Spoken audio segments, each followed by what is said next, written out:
Bonsoir, c'est le 9e numéro de nos webinaires consacré à la gestion du Covid-19.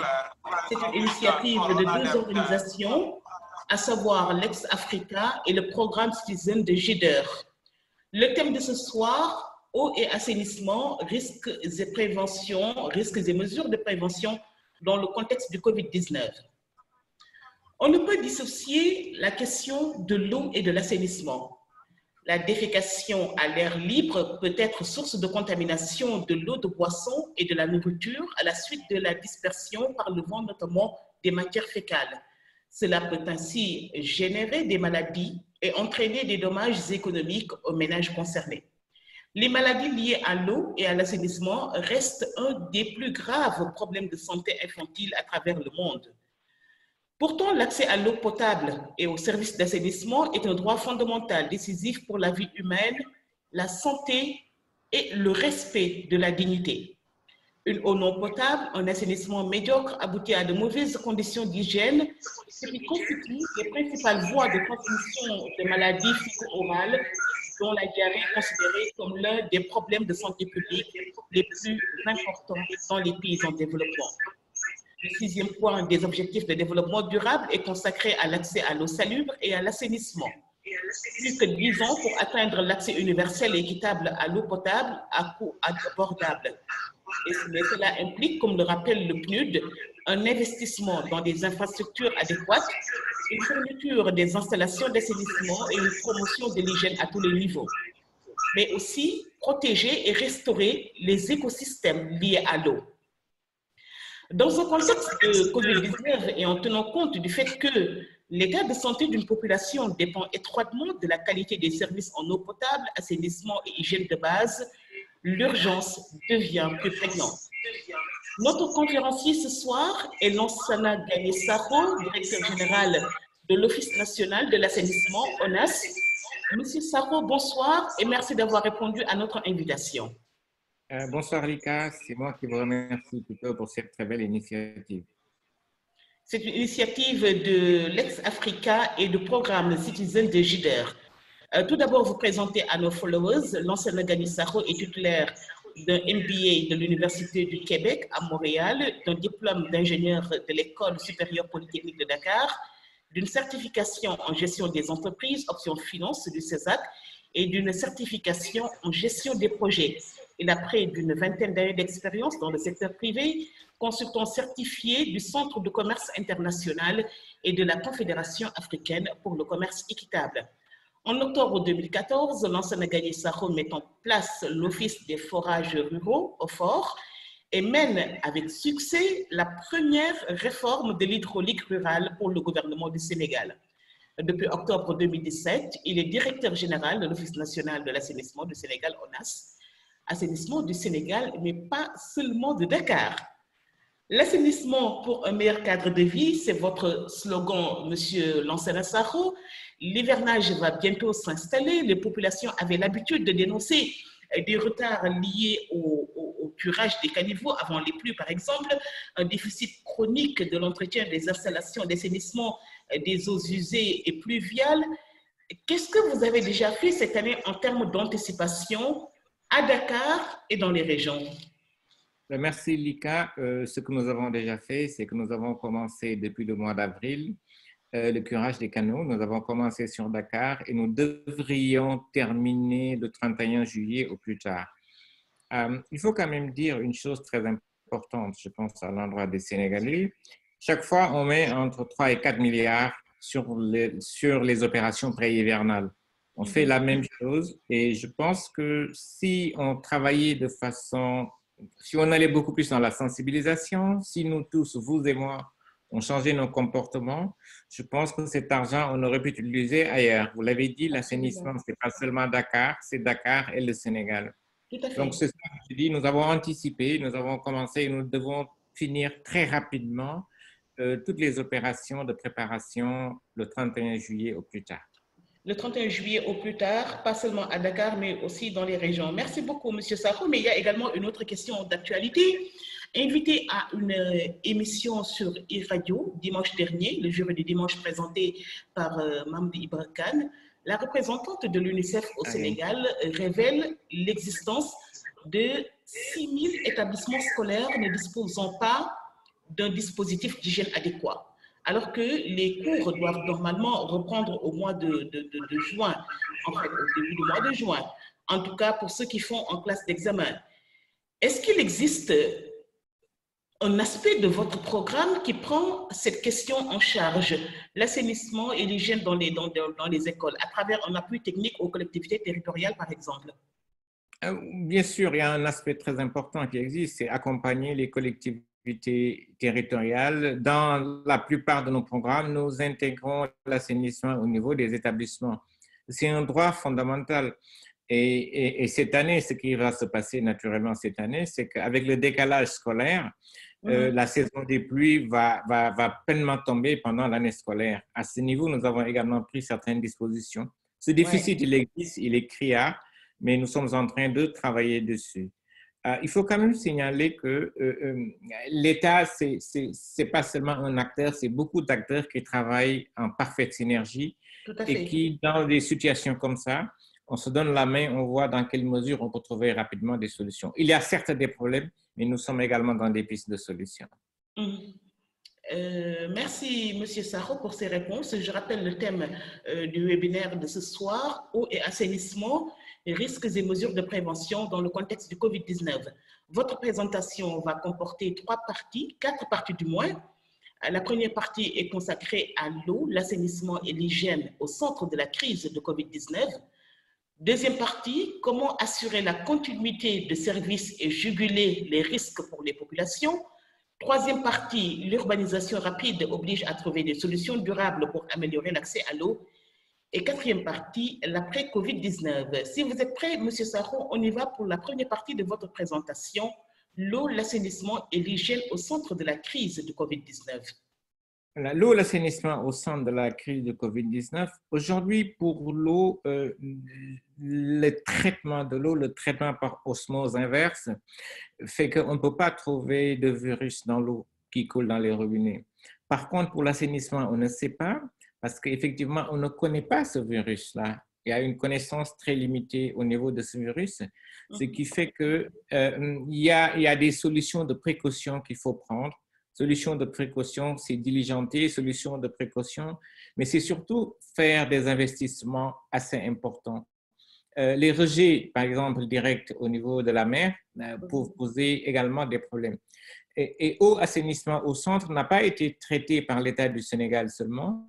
L'Afrique a ce qu'on appelle l'Association africaine de l'eau, qui a déjà travaillé bien avant que certains États africains prennent des mesures pour voir qu'est-ce qui peut être fait pour que l'eau et l'assainissement ne soient pas un problème dans ce contexte de pandémie, mais une piste de solution. On sait tous ce qui s'est passé dans beaucoup de pays où nos gouvernants ont décidé une gratuité de l'eau. Dans certains pays, c'est une gratuité totale. Dans d'autres pays comme le nôtre, c'est une gratuité partielle.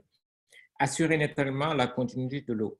Au niveau de l'assainissement, ce qui a été fait et ce que nous faisons, c'est continuer et diligenter pour ne pas avoir des flaques d'eau, et c'est des flaques d'eau usées qui peuvent être des sources de contamination. Comme je viens de dire tout à l'heure, personne ne peut dire est-ce que le virus survit dans les eaux usées ou pas. Donc, il vaudrait mieux prévenir. Donc, c'est pour ça que tout ça a été fait. Mais ça montre quand même une chose très importante, peut-être qu'on en parlera après.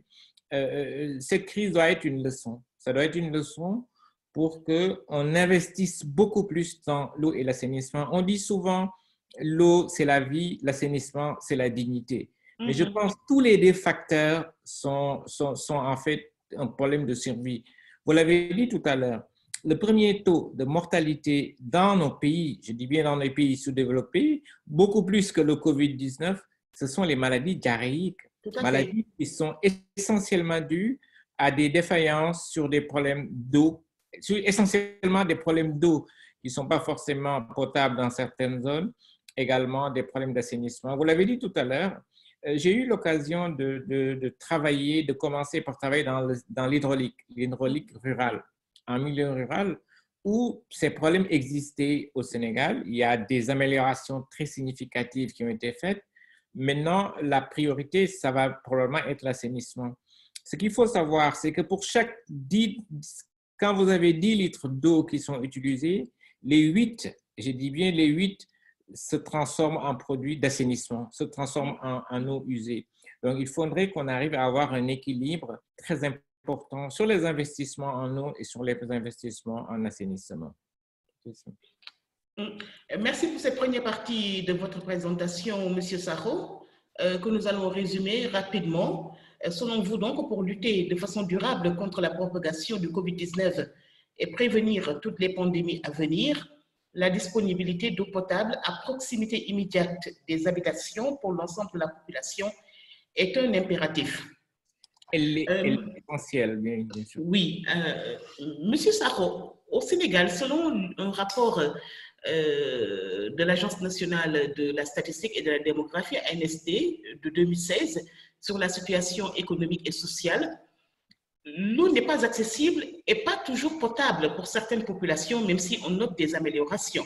Par exemple, le taux d'accès à l'assainissement en milieu urbain, qui était de 67,4% en 2017, est passé, était de 67,4% en 2017, alors que celui constaté en milieu rural était de 42,3% sur la même période, c'est-à-dire 2017.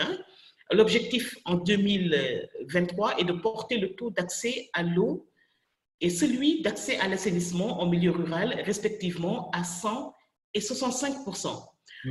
Toutefois, le secteur de l'assainissement est toujours très peu développé. C'est ça. À la suite des objectifs du millénaire pour le développement, les objectifs de développement durable, notamment l'objectif 6, met l'accent non seulement sur l'accès à l'eau potable et à un assainissement convenable, mais aussi sur la qualité et la disponibilité du service. La non-jouissance de ce droit est une réelle menace de santé publique. Alors, ma question, M. Sarro, combien de Sénégalais jouissent convenablement de ce droit fondamental? Voilà, je commencerai par revenir sur un point très important que vous avez souligné, c'est la césure qui existe entre le milieu urbain et le milieu rural. Je ne cherche pas d'excuses, ce n'est pas seulement sur le Sénégal, mais malheureusement, c'est sur toute l'Afrique que nous avons cette grosse césure. Sur le Sénégal, il y a des points très importants, il reste encore des choses qui ont été faites. Je pense que vous avez entendu parler du PUDC, qui a fait un excellent travail, et l'OFOR aussi, pour améliorer l'accès à l'eau potable en milieu rural. C'est un excellent travail qui a été fait. Ce qu'il faut savoir, c'est que l'eau, ce n'est pas seulement l'eau pour boire. Vous avez l'eau pour la boisson, vous avez l'eau comme intrant pour l'agriculture, vous avez l'eau comme aliment pour l'élevage. Si vous ne réglez pas les problèmes d'eau, vous ne pouvez pas penser à parler de développement économique. Vous ne pouvez pas parler à fixer les populations. Nous avons également le même problème au niveau de l'assainissement, où on a beaucoup travaillé, même si on n'a pas atteint les objectifs en milieu urbain, et il y a des gaps importants. Mais le bon côté des choses, c'est que nous sommes en train de changer de trajectoire. Changer de trajectoire, c'est consolider ce qui existe en milieu urbain et mettre de l'argent en milieu rural. Je vais être très factuel. Aujourd'hui, vous avez des villes comme Kaffrine, des villes comme Touba, des villes comme Sédhiou, des villes comme Matam, des villes comme Tambacounda, qui vont avoir le premier système d'assainissement depuis les indépendances. Cela veut dire… Oui. Enfin, les projets sont en cours. Je pense que l'année prochaine, on aura fini. Ça veut dire qu'il y a une prise de conscience sur le fait qu'un citoyen, il est un citoyen. Dans n'importe quelle partie du Sénégal où il se situe, on doit considérer ses positions et régler ses droits fondamentaux. Ça, c'est le premier point. La deuxième chose, c'est qu'on avait les OMD, maintenant on est passé aux ODD, qui sont beaucoup plus exigeants. Dans les ODD, qu'est-ce qu'on vous dit? On vous dit la personne ne doit pas se déplacer 15 minutes pour aller chercher de l'eau. Aller en milieu rural, avant, je pense que vous aviez des femmes qui se déplaçaient tous les jours, leur travail, c'était de se lever et aller chercher de l'eau. Donc, ça devient plus contraignant. Au niveau de l'assainissement, qu'est-ce que nous disent les ODD? Il faudrait que les excrétas, ça veut dire les eaux usées, soient traitées avant d'être rejetées. Il faudrait que dans chaque toilette, qu'il y ait un kit de lavage des mains. C'est ça que nous disent les ODD. Donc, c'est des facteurs qui sont beaucoup plus contraignants, qui devraient nous pousser pousser nos États, et c'est ce qui se fait, à investir de atteindre ces objectifs. Donc, si on part sur la base des nouveaux critères qui sont les ODD, pour moi, les OMD, c'est fini, c'est le passé. Je pense qu'on doit tourner sur l'eau potable autour de 50%. Si la NSD a fait les études, on n'a pas encore les résultats. Et sur l'assainissement, on doit être sur des taux relativement plus faibles. Quand vous prenez, par exemple, ce qu'on appelle le bassin arachidier, c'est toute la zone, il y a des problèmes d'eau parce que l'eau est saumâtre, relativement saumâtre, d'accord? Je pense que les gens de Foundiougne qui sont en train de m'écouter ne m'en démentiront pas, les gens de Diourbel, etc. Donc, cette eau ne remplit pas les critères des ODD. Sur l'assainissement, tout rejet dans la nature qui n'est pas traité, c'est qu'il n'y a pas de système d'assainissement. Sur l'assainissement, quand vous avez une toilette et que vous n'avez pas un kit de lavage des mains, parce que c'est ça qui protège en réalité, il n'y a pas d'assainissement. Donc, nous sommes relativement, je ne dis pas, nous sommes très loin. Les problèmes sont identifiés et je pense que la bonne nouvelle, c'est qu'il y a une trajectoire pour dire qu'est-ce que nous allons faire pour trouver les solutions. Encore une fois, ce n'est pas un point qui est commun au Sénégal, c'est un point qui est commun à l'Afrique. Vous savez, nos pays ont des priorités partout. La santé est une priorité, l'éducation est une priorité, la sécurité est une priorité, l'accès à l'eau et à l'assainissement est une priorité. Et malheureusement, ça pousse à faire des arbitrages. Et l'assainissement, malheureusement, est handicapé par l'eau. Je vais vous dire pourquoi. Vous savez, quand vous construisez un château d'eau, mais tout le monde le voit, alors que quand vous mettez des conduites que vous enterrez sous terre, personne ne s'en rend compte. Les gens disent l'assainissement est quelque chose d'important uniquement pendant la saison des pluies, quand ils ont des problèmes. C'est pour ça qu'on dit l'assainissement est victime de la faiblesse institutionnelle de l'eau. Et au niveau de l'État du Sénégal, cette problématique est bien prise en compte et on a bien compris qu'il faut arriver à faire les deux. Vous travaillez sur l'accès à l'eau et que vous ne prenez pas en compte les problèmes d'assainissement, vous réglez rien du tout. Je pense que ce problème est bien pris en compte au niveau de l'État du Sénégal et de beaucoup de pays africains. Merci. En tout cas, dans la sous-région, le Sénégal fait office de bon élève en termes de satisfaction, en tout cas de l'objectif 6 des ODD. Il y a possibilité de les atteindre? Je pense que ça va être assez... Il faut être réaliste dans la vie. On part de loin. Il faut s'inscrire dans un processus d'amélioration continue. De façon objective, je ne crois pas qu'il y ait un État africain qui va atteindre les ODD. C'est déjà bon, mais la barre est mise. Je pense qu'il faut se mettre dans une tendance progressive. Le Sénégal fait partie des meilleurs, mais il faut qu'on se compare. Il faut partie des meilleurs en Afrique, mais je pense qu'il faut qu'on se compare aux meilleurs au monde. Et je pense que c'est à ce niveau. Sinon, ce qui risque de se passer, c'est qu'on risque de se mettre dans une logique de satisfaction, alors qu'il y a encore des soucis. Il y a des progrès énormes. Aujourd'hui, à l'ONAS, nous avons pratiquement près de 300 milliards d'investissements qui sont en train d'être faits au niveau de l'assainissement. Quand vous prenez l'eau, la SONES est en train de faire exactement 700 milliards. Mais tout ça, c'est pour améliorer l'accès. Il y a toujours un gap qui existe qu'il faut arriver à corriger. Et je pense que c'est bon de se mettre sur les bonnes tendances, mais comparons-nous à ceux qui sont meilleurs. Tout à fait. Voilà, je viens d'avoir une question.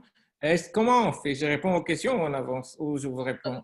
Vous répondez, on va continuer, le temps que c'est Fanta Diallo qui va se charger de relayer les questions qui sont posées sur Facebook et sur la plateforme Zoom. Vous avez déjà présenté la première partie de votre conférence.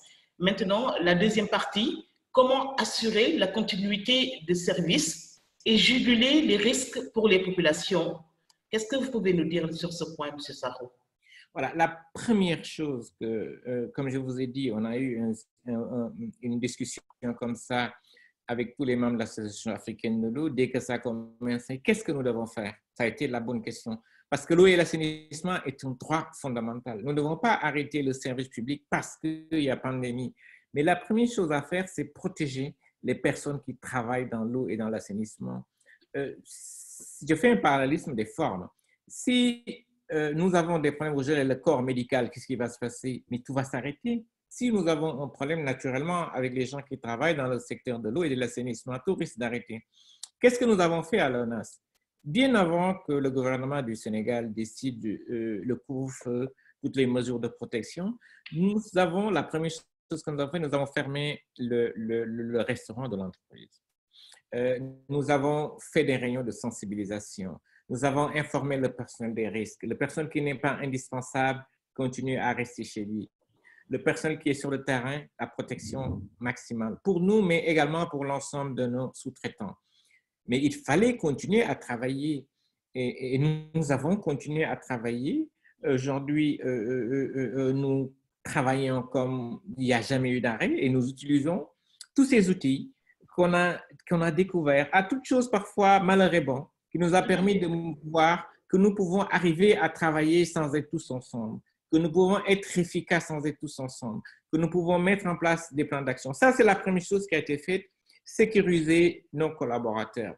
La deuxième chose, c'est diligenter toutes les actions que nous pouvons faire au niveau de l'assainissement, au niveau de l'eau, je pense que c'est la même chose, pour éviter une chose qui est très importante, c'est avoir des flaques d'eau usée. Comme je vous l'ai dit, dans l'eau potable, nous sommes certains que le virus ne survit pas, mais dans l'eau usée, personne ne sait parce que ce virus, personne ne le connaît. Donc, la continuité du service au niveau de l'ONAS, elle est assurée. Les diligences sont apportées sur le terrain de façon concrète pour qu'il n'y ait pas de dysfonctionnement dans le service public d'assainissement. Nous avons également des projets qui sont en cours. Et ces projets, malheureusement, la plupart des expatriés qui étaient sur ce projet sont partis. C'est normal, la plupart des Sénégalais cherchent à revenir chez eux. Mais nous avons mis en place des dispositifs, continuer à travailler avec ces gens pour qu'aucun de ces projets ne puisse s'arrêter. Et nous avons des projets très importants aujourd'hui qui sont en train de se dérouler. Il y a certains ralentissements, mais qui sont en train de se dérouler et nous sommes en train de diligenter pour arriver à les exécuter correctement. Donc, la continuité de service est pleinement assurée. C'est ce qui explique ce que je vous ai dit tout à l'heure, que nous avons commencé les curages des canaux et que nous allons terminer l'ensemble de ce qu'on appelle opération pré-hivernale le 31 juillet. Le 31 juillet, oui. Fanta, vous êtes en direct. Est-ce qu'il y a une ou deux questions pour M. Sarro par rapport aux deux premières parties? Oui, Lika, il y en a quelques-unes. Je m'en vais les poser. C'est par rapport au forage en milieu rural. Elle demande si le manque d'électricité n'impacte pas sur l'alimentation dans ces zones. Malgré le PUDC et le FOR qui sont relativement fonctionnels, quel est le plan de secours en ces moments? Oui, la plupart des forages qui sont en milieu rural fonctionnent avec des groupes électrogènes. Vous en avez très peu qui fonctionnent avec l'électricité. Je vais quand même parfois anticiper certaines questions. Il faut qu'on arrive à changer de paradigme. Aujourd'hui, on a des systèmes solaires qui sont très performants. Vous savez, vous avez 60% des coûts de l'eau en milieu rural qui sont dus à des factures d'électricité. Il faut qu'on arrive à réfléchir pour voir comment équiper ces forages de systèmes solaires. Si on avait fait ça, la question ne se poserait même pas. Aujourd'hui, le solaire d'il y a 20 ans n'a rien à voir avec ce qui se fait. Dans la zone de Kaffrine et de Kaolack, il y a un opérateur privé qui est en délégation de service public les forages et qui, sa logique, c'est de remplacer tous les systèmes usuels avec des forages solaires, avec des systèmes d'alimentation solaire qui vont non seulement permettre d'assurer la continuité de service, mais permettre de baisser le prix de l'eau en milieu rural. D'accord. Voilà, il y a une continuité. Il ne doit pas y avoir de problème, en principe, en milieu rural, d'approvisionnement en électricité. Mais est-ce que cette installation-là, avec les plaques solaires, c'est déjà terminé? Non, c'est un processus qui est en cours. Vous savez, Lika, vous avez toujours des résistances. Quand vous avez été formé dans une école et que on vous a appris qu'à démarrer des groupes électrogènes, quand quelqu'un vient vous dire « Monsieur, je veux que vous posiez du solaire », vous avez parfois je ne dis pas résistance, mais des incompréhensions. On n'a pas le choix. On n'a vraiment pas le choix. Les forages en milieu rural, la solution, c'est le solaire. Toute autre alternative ne ferait qu'engendrer les coûts pour les populations qui sont vulnérables. Tout à fait. Ne ferait qu'engendrer les coûts. Et je vous l'ai dit tout à l'heure, l'eau en milieu rural, ce n'est pas seulement de l'eau pour la boisson. C'est de l'eau pour l'agriculture et c'est également l'eau pour l'élevage. Imaginez le tarif de base, le tarif de la tranche sociale de l'eau en milieu urbain, c'est 200 francs le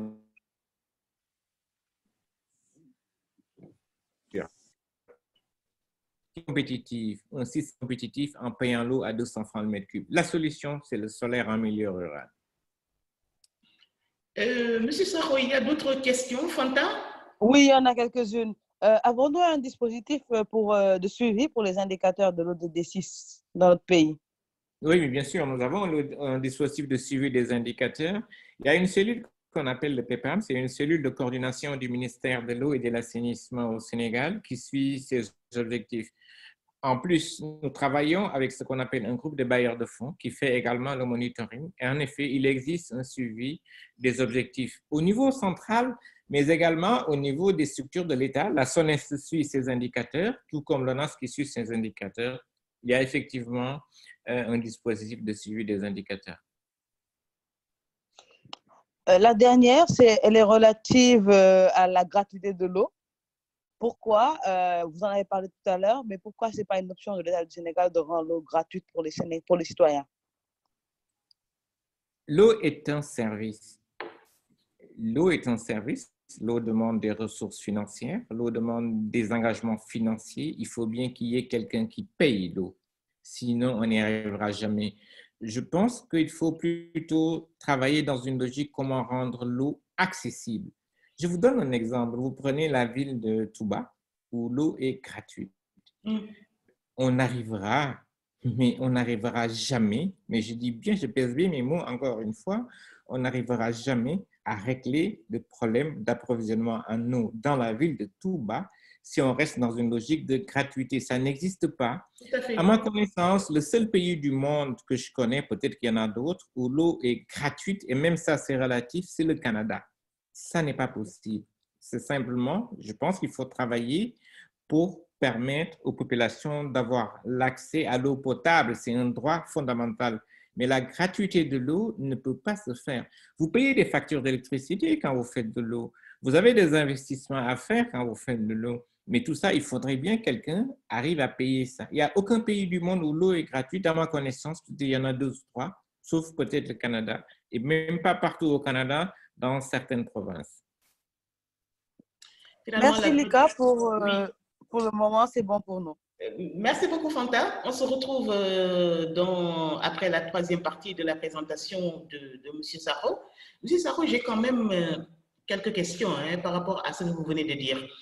Ces webinaires se tiennent dans le contexte de la pandémie du Covid-19.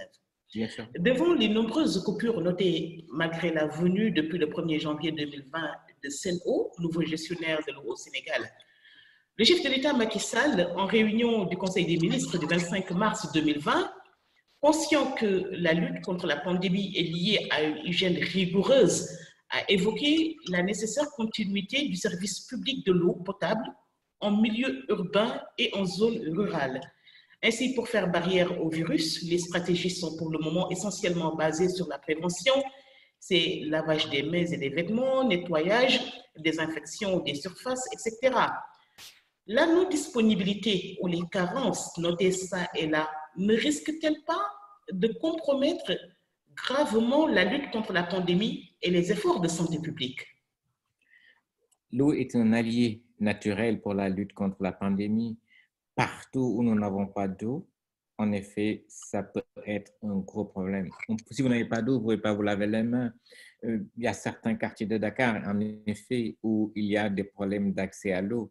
Je pense que Sen'Eau, comme la SONES, qui sont responsables de la distribution de l'eau en milieu urbain, sont en train de prendre les dispositions nécessaires.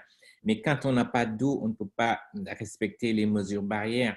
Et la base, c'est de se laver les mains régulièrement. C'est vrai qu'il existe les gels qui sont là, qui peuvent être un palliatif, mais l'eau, je pense que vous l'avez dit, l'eau est un droit.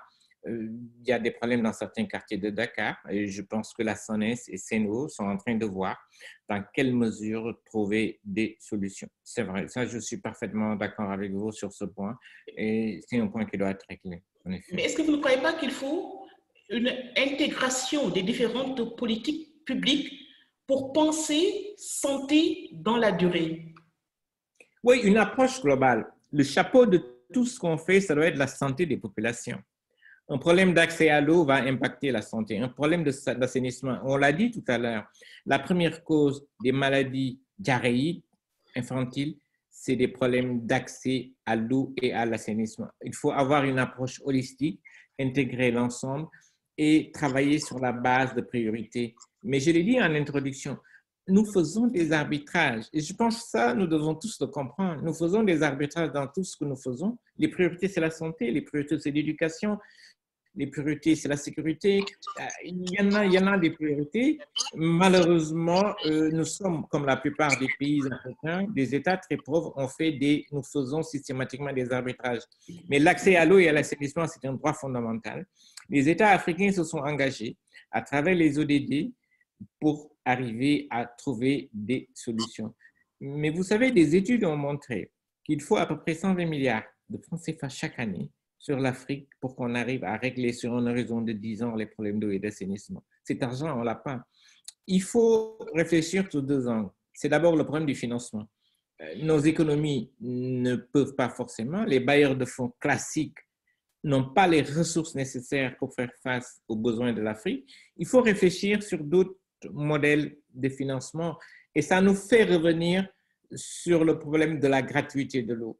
Moi, je pense qu'il faut aller dans une logique où on va développer beaucoup de programmes, ce qu'on appelle des programmes de partenariat public-privé, où un investisseur vient, il fait l'investissement, il l'exploite et quand il finit, il va laisser l'ouvrage à l'État du Sénégal. Mais il y a un coût à payer pour ça, c'est le coût de l'eau. On n'a pas le choix et je pense que ça, il faudrait qu'on arrive tous à le comprendre. Il faut qu'on trouve d'autres modèles de financement pour arriver à régler les problèmes d'eau et d'assainissement sur le continent africain. Merci beaucoup pour ces réponses, Monsieur Sakho. Fanta, s'il n'y a pas d'autres questions, on peut passer à la troisième partie de la présentation de Monsieur Lansana Sakho. Oui, allez-y, pas de questions. D'accord, merci beaucoup. Je rappelle juste le thème de ce webinaire de ce soir, c'est eau, assainissement, risques et prévention dans un contexte de Covid-19. Monsieur Sakho, la première partie était consacrée à l'eau, l'assainissement et l'hygiène au centre de la crise de Covid-19. Et à ce sujet, vous estimez que pour lutter de façon durable contre la propagation du Covid-19 et prévenir toutes les pandémies à venir, la disponibilité d'eau potable à proximité immédiate des habitations pour l'ensemble de la population est un impératif. Le deuxième point était consacré à comment assurer la continuité du service et juguler les risques pour les populations.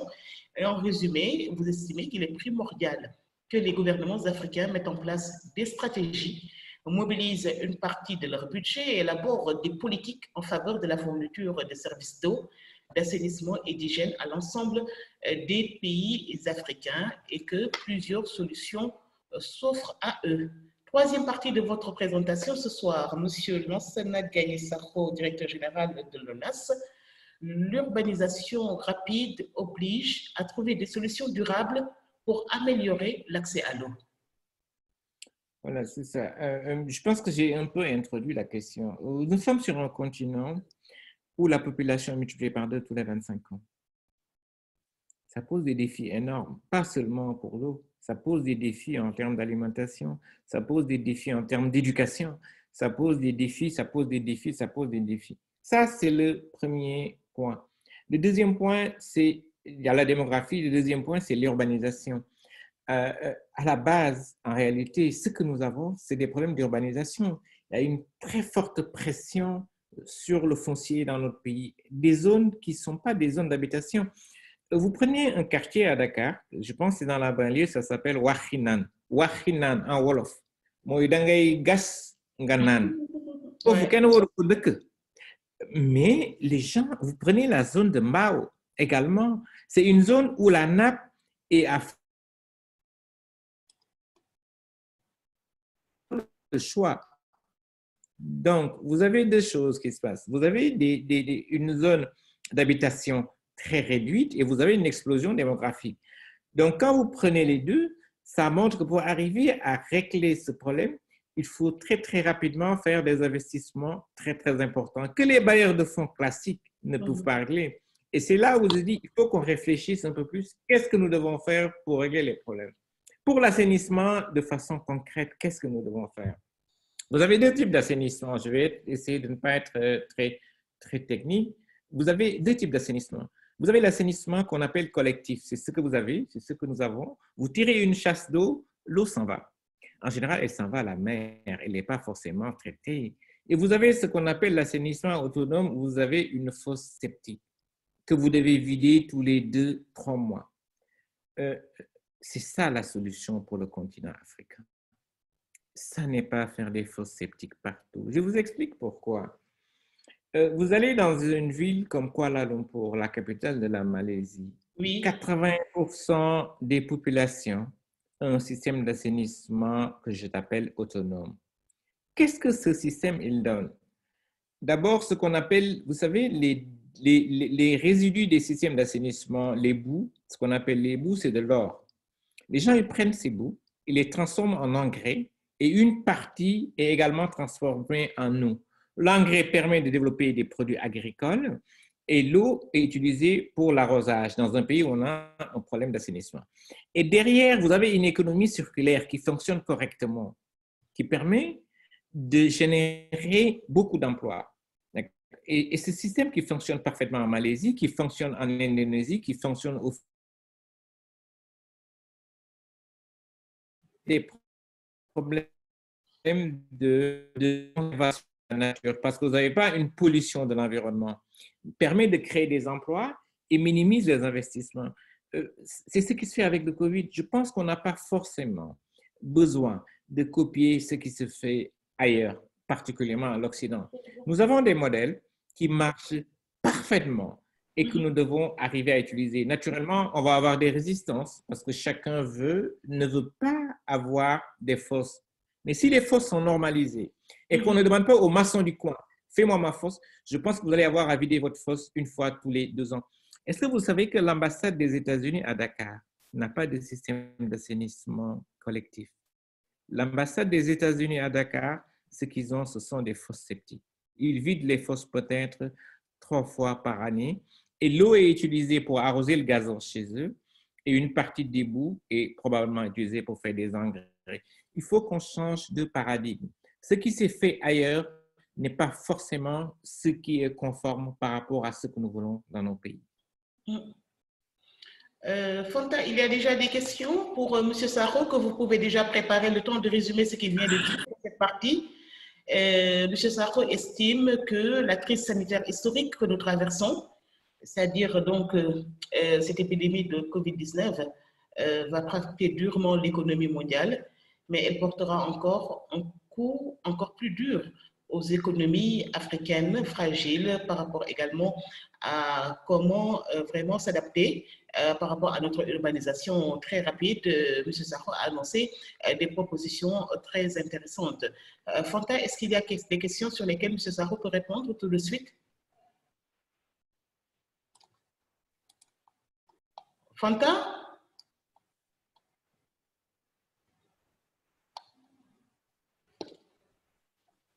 Oui, Lika, excusez-moi. C'était par rapport au canal 4. Qu'est-ce qui est prévu le canal 4? Pour rappel, est-ce que vous ne pensez pas que la solution devrait être de le fermer? OK, merci pour cette question, Lika. Vous avez le canal 4, vous avez le canal 6. Ça revient encore sur est-ce que les systèmes sont adéquats. Vous savez, le canal 4, il sert à quoi? C'est un canal qu'on appelle à ciel ouvert. Il n'est pas fermé. Le rôle de ce canal, c'est de récupérer l'ensemble des eaux pluviales en période de pluie pour éviter les inondations pour que l'eau puisse être drainée à la mer. C'est exactement la même chose pour le canal qu'on appelle le canal 6 qui déboule sur la plage de Anne. Allez regarder à Anne, allez regarder à Soumbédioune. Vous avez sur Wakam plein de canaux qui sont des canaux à ciel ouvert. Pendant les indépendances, ces canaux ont été construits par les colons.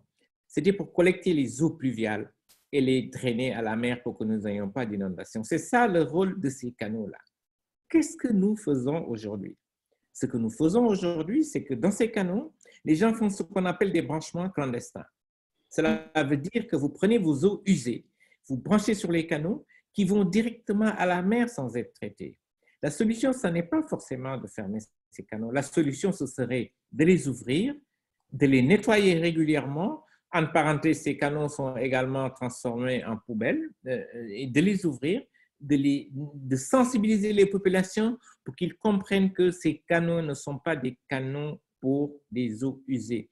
Si vous fermez le canal 4, la première pluie qui va se passer, mais c'est tout Dakar qui va être inondé. Tout à fait. Je pense qu'il faudrait qu'on revoie plus nos comportements au lieu de dire nous allons aller dans une solution de facilité qui dit on va fermer le canal. Moi, j'habite à Ouakam. Ouakam, c'est ce qu'il y a de pire au Sénégal. Les populations, dont moi, je ne savais pas avant de venir à l'ONAS, on est tous branchés sur des canaux qui sont des canaux d'eau pluviale. Qu'est-ce que nous faisons? Ça veut dire que vous prenez les eaux usées qui ne sont pas traitées, qui sont rejetées directement à la mer. Mais c'est tout l'écosystème qui est menacé en réalité. Donc, je pense que c'est plus un problème de comportement que nous avons. Il faut continuer ce travail de sensibilisation et je pense que la presse a un rôle très important à jouer à ce niveau-là. Je reviens encore sur une. Vous savez, on a parlé d'inondation. Vous prenez la corniche de Dakar depuis la nouvelle direction générale des douanes jusque chez Pierre Goudiaby à Tepa. Vous regardez à votre droite, tous les regards qui sont là-bas sont partis. Ils ont été volés pour être transformés en fonte. Vous prenez la corniche de Thiès, la nouvelle route de Thiès. Vous allez voir que tous les lampadaires sont par terre. L'État a beau faire des efforts. Tant que nous ne changerons pas de comportement, tant que nous ne comprendrons pas qu'un bien public, ça signifie le bien de tout le monde, mais ça ne signifie pas c'est un bien qui n'appartient à personne, nous n'arriverons jamais à avancer. Nous allons passer notre temps à accuser les autres alors que nous sommes le vrai problème. Fanta, il y a une autre question? Oui, celle-là, elle est relative à l'ODD 14, qui est celui de la vie aquatique. Donc, avec toute la situation dans laquelle nous sommes aujourd'hui, est-ce que nous ne sommes pas en train aussi de polluer les océans? Oui, mais bien sûr, Fanta, nous sommes malheureusement en train de polluer les océans. Je ne sais pas si vous avez fait la corniche ouest. Toute la corniche ouest, si vous voyez les rejets qui se font directement. Et comme je dis, il y a une situation de référence qui a été constatée. Nous avons un énorme programme de près d'une centaine de milliards qu'on appelle le programme de la corniche ouest, qui devrait permettre de régler la pollution de ces océans qu'on a sur Dakar. Mais une fois encore, le Sénégal ne se limite pas à Dakar. Tout à fait. Il faut aller beaucoup plus loin que ça. Ces problèmes, nous les avons à Saint-Louis. Nous les avons partout où nous avons une côte. L'État fait beaucoup d'efforts, mais je pense qu'il y a un travail très important de sensibilisation qu'il faut faire. La mer, ce n'est pas une poubelle. Et ça, tout le monde doit le comprendre. Nous avons un pays qui vit beaucoup de la pêche. Et aujourd'hui, avec les barrières non tarifaires de l'Union européenne, si rien n'est fait, ce qui va se passer demain, c'est qu'on va dire que le poisson du Sénégal ne peut plus être exporté dans le niveau des pays sous-développés. Il y a des problèmes, il y a des solutions en cours, mais je pense que c'est un important travail de sensibilisation sur lequel chacun doit s'engager pour que nous puissions avoir les bons comportements. Fanta, j'ai une question pour M. Sarro par rapport à l'assainissement, qui est aussi le lien entre l'hygiène publique et l'environnement. Il ne s'agit pas seulement de la politique de l'environnement, il s'agit aussi d'une question de santé publique. Le rapport de l'ANSD cité plus haut, c'est le rapport de 2016, relève par ailleurs que les ouvrages d'assainissement construits par les projets et programmes intervenant sur le territoire ne sont pas par endroits utilisés par les populations car inadaptés pour certains à leur réalité. Ne pensez-vous pas qu'il est temps de développer des approches et stratégies qui respectent les principes culturels des communautés bénéficiaires pour plus d'efficacité? Enfin, ils ne sont pas adaptés, je suis un peu surpris, c'est possible, c'est les résultats d'une étude, hein, je pense qu'il va les conclusions doivent ressortir de ressentis des populations. Ce que je peux dire aujourd'hui, c'est que tous les programmes que nous faisons en milieu urbain, nous discutons avec les populations, nous leur expliquons ce que nous voulons faire et on fait exactement la même chose en milieu rural. Cependant, je reconnais une chose très importante. Quand on disait qu'on mettait une toilette en milieu rural, et ça, c'est un problème d'équité, c'est un problème de dignité qu'il faut qu'on règle. Quand on disait avec les OMD qu'il y avait une toilette en milieu rural, je suis désolé de le dire, ce qu'on faisait, on faisait un trou. Et parfois, on ne faisait même pas ce qu'on appelle la superstructure. Mais aujourd'hui, c'est là le bon côté des ODD qui nous pousse à aller plus loin que ça, à mettre, à faire la toilette, à faire la superstructure et à mettre un dispositif de lavage des mains. Je pense que c'est ça qui est beaucoup plus adapté. On parle toujours de monde rural. En réalité, il n'y a plus de ruralité. Tous ceux qui vivent aujourd'hui en milieu rural ont les mêmes besoins en termes d'assainissement, en termes de santé. Ces gens veulent avoir les mêmes ouvrages qui sont faits à Dakar, qui sont faits à Thiès, qui sont faits un peu partout sur le Sénégal. Et je pense que c'est à ce niveau peut-être que les populations se plaignent. Nous ne sommes plus dans une logique de ce qui se faisait il y a 20 ans. Aujourd'hui, vous avez la télévision, les gens regardent ce qui se fait, ils comprennent. Mais je note cette observation et je pense qu'à notre niveau, de toute façon, nous avons déjà commencé à corriger, mais je pense qu'il faut aller beaucoup plus loin sur ça. Les mêmes droits, ce n'est pas parce qu'un Sénégalais habite à Fongolémi qu'il doit avoir une toilette bas de gamme par rapport à quelqu'un qui habite à Dakar. Je pense qu'il faudrait qu'on arrive à corriger des dysfonctionnements qui sont peut-être une réalité. Merci, M. Sarro, d'avoir pris en compte cette préoccupation. Vous avez décliné 3 actions majeures dans vos objectifs. Et celui qui a retenu notre attention est le second, c'est-à-dire transférer l'exploitation au secteur privé et nous concentrer sur notre cœur de métier, la gestion du patrimoine. Où est-ce que vous en êtes? Où est-ce que vous en êtes? Où est-ce que nous en sommes? Au niveau de l'assainissement autonome, nous avons fait un grand pas. L'ensemble des stations qu'on appelle, nous, de bout de vidange ont été transférées à un secteur privé sénégalais, je précise bien. Moi, je fais partie des gens qui pensent que nous avons l'expertise et que nous devons développer nos champions en interne si nous voulons que les choses changent dans notre pays. Donc, l'assainissement pour les ouvrages d'assainissement autonome ont été transférés à un secteur privé qui fait aujourd'hui travailler près de 200 personnes qui étaient dans une situation de précarité. Pour les ouvrages d'assainissement collectif, ça veut dire la plupart de ceux que nous avons sur Dakar, nous sommes en pleine réflexion pour voir un peu, parce qu'il faut engager des réformes. Et je pense sur les 3 ans à venir, on devrait avoir un opérateur privé qui prendrait en charge ce secteur. Il se pourrait que cette prise en charge par un opérateur privé renchérisse le coût de l'assainissement. Ça, c'est possible. Mais ça peut le renchérir et donner naturellement un service de meilleure qualité. Chacun doit avoir son rôle. Ma perception est que l'État a un rôle d'encadrement, mais l'État n'a pas forcément un rôle de gestion. Vous avez probablement entendu le débat énorme aujourd'hui en milieu rural qui existe entre l'opérateur privé, les grosses réticences qui existent en milieu rural, où les gens disent c'est nous qui devons gérer, ou le secteur privé qui a des contrats qui sont déjà signés doit gérer. À mon humble avis, je pense que chacun doit avoir son rôle. L'exemple de la SONES est patent. La SONES, sa réforme, c'était 1996 et le problème d'accès à l'eau était criard. Malgré ce qu'on peut dire sur la qualité de service aujourd'hui, l'opérateur privé a fait des pas très importants. Ils ont plus de souplesse que l'État. Le problème de ressources est relativement réglé et je pense qu'on doit tous aller dans cette logique.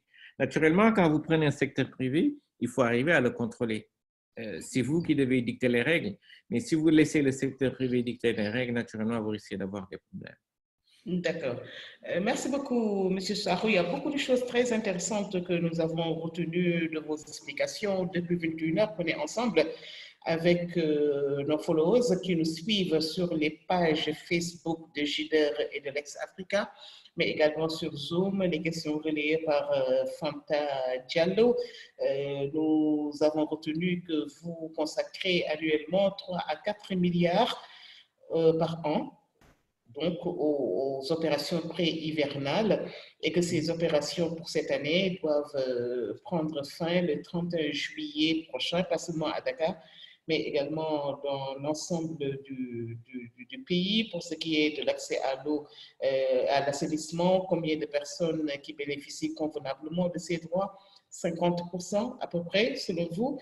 Les investissements de l'ONAS, également 300 milliards pour l'assainissement, 700 milliards pour l'eau, tout ça pour espérer atteindre l'objectif 6 des ODD, mais certainement que cet objectif ne sera pas atteint, comme vous venez de l'expliquer. Il y a beaucoup de problèmes qu'il faut d'abord régler et tous ensemble, nous allons mettre la main à la pâte parce que vous ne savez pas seulement une affaire du gouvernement, il y a le privé, il y a la société civile, et il y a des organisations communautaires. Tout le monde va s'investir vraiment pour permettre d'atteindre ces objectifs qui sont une question quand même de santé publique et de dignité humaine tout simplement.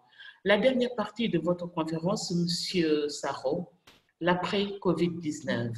Comment vous voyez l'eau et l'assainissement? Merci, Lika. Je pense que pour cette question, il faut aller au-delà de l'eau et l'assainissement. Je pense que nous devons tous nous poser des questions sur la fragilité de nos États.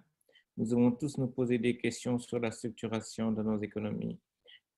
Le premier effet de l'après-Covid-19, ça va probablement être l'effondrement de nos économies parce que tout ce que nous faisons repose sur une chose très importante, sur essentiellement une chose, l'exportation de matières premières. On ne crée aucune richesse dans nos pays. Il faut qu'on apprenne de ce qui vient de se passer. La deuxième chose, quand il y a eu le Covid, les pays se sont renfermés sur eux-mêmes. Quand l'Allemagne ferme sa frontière avec la France, quand au niveau des États-Unis, Trump dit « je ne veux voir personne chez moi », quand chez nous, la plupart des étrangers qui gagnent la plupart des marchés ont fait une chose, ils ont pris leurs affaires, ils sont partis. On n'arrivera jamais, je ne parle pas du Sénégal, l'Afrique n'arrivera jamais à s'en sortir avec le modèle que nous avons actuellement. La première chose à faire, c'est travailler dans des grands ensembles. Moi, je ne suis pas un rêveur. L'Afrique en tant que continent n'existe pas. Moi, je suis plus proche du français que du bantou qui vit en Afrique du Sud. Nous avons un espace qui est formidable qu'on appelle l'Afrique de l'Ouest. Je pense qu'on doit travailler sur les grands ensembles, les consolider, avoir des économies qui tiennent la route si nous voulons demain nous en sortir.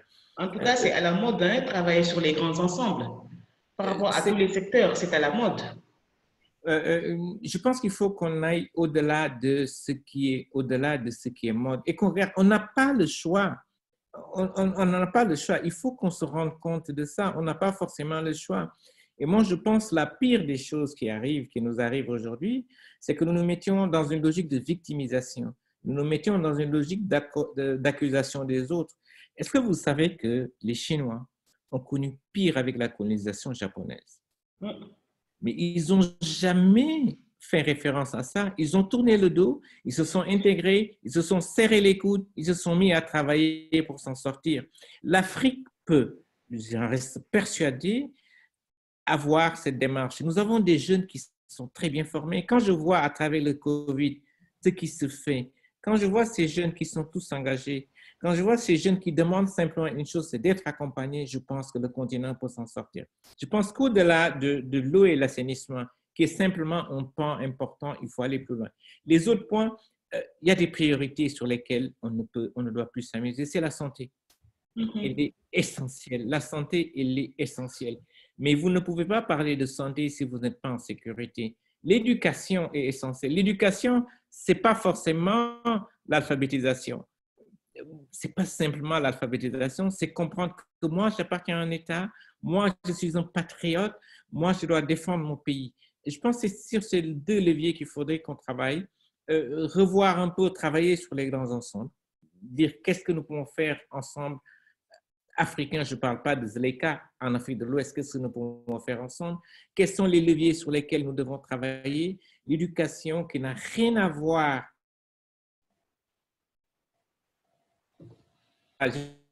jusqu'à l'université, quand je vois certains commentaires, c'est des gens qui sont alphabétisés, mais je pense qu'il faut qu'on aille au-delà de ça. L'éducation, l'alphabétisation, la santé, les 3 piliers sur lesquels nous devons travailler et créer des champions. Est-ce que vous savez qu'il y a 20 ans, Dangote n'existait pas? Le Nigeria s'est levé un bon matin, j'ai dit, moi, je veux faire un champion, et ils ont fabriqué Dangote. Nous avons dans notre pays des gens, forcément pas du secteur privé qui existent, qu'on peut monter ensemble, les encourager. Au Nigeria, vous n'avez pas la possibilité d'importer du riz pour arriver à construire Dangote. Ils ont fermé les frontières. Ils ont acheté du riz de mauvaise qualité, mais aujourd'hui, il fait partie des gens les plus riches du monde. Le Sénégal peut faire ça, la Côte d'Ivoire peut faire ça, d'autres peuvent faire ça. Je pense qu'il faudrait qu'on change de façon très importante la structuration de notre économie. L'après-Covid-19, il ne faut pas rêver, va être très, très, très difficile pour nous parce que nous n'avons pas de secteur privé fort. Nous n'avons pas de secteur privé fort. Les gens vont penser à s'occuper d'eux. Après, ils vont dire, l'Afrique, on fait quoi? Résumer cette partie avant d'entamer les questions. Dans ce que vous venez de dire, l'après-Covid-19, dans sa marche vers son développement, l'Afrique ne peut plus avancer dans les sentiers où il est ordonné de courir. Elle le voit bien, ces sentiers ne l'amènent pas là où sont les solutions pour ces populations. Son seul défi est d'être enfin à la hauteur de ses potentialités en commençant à agir courageusement par elle-même et pour elle-même. Fanta, est-ce que vous avez des questions pour M. Lansana Sakho? Oui, Malika, la question elle est relative à sa perception sur l'Afrique et le type d'union qu'on devrait mettre en place. M. Sakho est beaucoup plus favorable à une union ouest-africaine. Est-ce qu'il peut un peu plus développer son angle? Lika, est-ce que vous savez qu'est-ce que ça vous coûte de transporter un conteneur de Dakar au Cameroun? Ça vous coûte beaucoup plus cher et ça renchérit vos coûts. Ça, c'est le premier point. Le deuxième point, malgré tout ce qu'on peut dire, aujourd'hui, nous avons des économies que je ne dirais pas convergentes. Quand vous prenez l'Afrique de l'Ouest, malgré ce qu'on peut dire sur le franc CFA, moi, quand je vais en Côte d'Ivoire, je n'ai pas besoin de transporter des devises avec moi pour les cacher. Je pense que la zone Afrique de l'Ouest, où la libre circulation des biens et des personnes est une réalité, où je peux vendre en Côte d'Ivoire comme si j'allais vendre à Kaolack est une réalité, où nous avons une banque centrale commune, quel que soit ce qu'on peut dire. Je pense que ça permettrait de prendre des raccourcis. Et c'est en ça qu'il faut travailler. La SADC doit également exactement faire la même chose en Afrique du Sud et du Centre. La CEMAC doit faire la même chose. Si on arrive dans l'ensemble de ces pays à avoir des critères de convergence au niveau des régions, je pense que ça va être plus facile. Ça va être extrêmement compliqué d'avoir 52 États qui vont dire nous allons faire des critères de convergence. La ZLECA est là, mais on va vendre quoi dans la ZLECA? On est tous exportateurs de matières premières. On est tous exportateurs de matières premières. Consolidons les sous-ensembles et après, je pense que la convergence va être beaucoup plus facile. Si l'Afrique de l'Ouest a des critères de convergence que tous les États réunissent, l'Afrique centrale, la même chose, l'Afrique du Sud, la même chose, l'Afrique de l'Est, la même chose. Après, ça va être beaucoup plus facile. On peut avoir de très bonnes intentions, mais moi, je pense qu'à un certain moment, il faut être réaliste, voir qu'est-ce qui peut être fait et rapidement dans les délais pour qu'on s'en sorte. On n'a pas le choix. On ne peut pas continuer à représenter 2% du commerce international. Ça n'a pas de sens, à mon avis, de prétendre à l'émergence. Ça, c'est vraiment mon avis. Une autre question, Fanta, en lien avec l'eau et l'assainissement dans le contexte du Covid-19? Oui, la question, elle est relative à la baie de Han. Oui. Quelles sont aujourd'hui les prévisions ou en tout cas les travaux qui sont engagés dans cette zone? J'aurais été frustré, Lika, si cette question n'avait pas été abordée. Ce projet de la baie de Han, est-ce que vous savez que c'est 500 000 personnes qui vivent à Han, à Mbao, à Tcharoy, dans une partie de Pikine, à Dalifort, qui n'ont pas accès à des systèmes d'assainissement que ça va régler? Est-ce que vous savez que ce projet de dépollution de la baie de Han, c'est le premier projet d'assainissement où on va mettre en place ce qu'on appelle un système pollueur-payeur. Qui peut faire tache d'huile demain sur notre pays? Ça veut dire celui qui pollue va payer, les industriels en particulier. Ce projet, il est là depuis 15 ans et on fait du surplace. Je pense pouvoir signer le premier contrat de dépollution de la baie de Han pour que ça puisse démarrer avant la fin de l'année. C'était un défi énorme. Chacun disait, on ne va pas y arriver, on ne va pas y arriver. Je profite pour remercier les maires des 3 communes, Han, Thiaroye et Mbao, qui se sont battus avec moi pour qu'on arrive à faire ce projet. Et c'est vraiment une très grosse épine qu'on sort pour ces populations. Je vous parle bien de 500 000 personnes aujourd'hui qui vivent dans des conditions extrêmement difficiles. Ce projet a beaucoup avancé. On va le démarrer avant la fin de l'année. C'était pas facile, ça je peux vous le dire. Et c'était très, très difficile. Mais je pense qu'à force de persévérance, on arrive à soulever des montagnes. Lika? Oui, Fanta. Merci beaucoup, docteur. C'est une question, la baie de Han est une question qui interpelle en tout cas tous les Dakarois et les Sénégalais en particulier. Et ça, merci d'avoir répondu à cette question. Nous avons des gens qui nous suivent depuis Abidjan. Et la question, c'est des Sénégalais qui ont payé des factures au Sénégal, qui payent des factures aujourd'hui à Abidjan et qui font la comparaison entre les deux services. Les factures en Côte d'Ivoire, elles sont trimestrielles déjà. Ensuite, l'accessibilité ou en tout cas le prix est beaucoup moins cher qu'au Sénégal. Comment cela se fait-il, M. Sarro? Lika, malheureusement, je pense qu'on n'aura pas le temps de vérifier. Ce que je peux vous certifier, c'est que le prix de l'eau au Sénégal est beaucoup moins cher que le prix de l'eau en Côte d'Ivoire. Ce que également, je peux vous certifier, on a parlé d'avancée du Sénégal. La première station d'épuration du Sénégal, qui est à Cambérène, a été faite dans les années 80. Abidjan n'a pas encore un système d'épuration d'eau usée. Je pense que c'est ça. L'eau vérifiée, le prix de l'eau est beaucoup moins cher. Maintenant, on peut payer par trimestre, on peut payer par bimestre, c'est des choix à faire. Mais dans tous les cas de figure, vous allez payer. Mais vérifiez, le prix de l'eau au Sénégal, il est beaucoup moins cher que le prix de l'eau en Côte d'Ivoire. Par contre, l'électricité en Côte d'Ivoire est moins chère que l'électricité au Sénégal.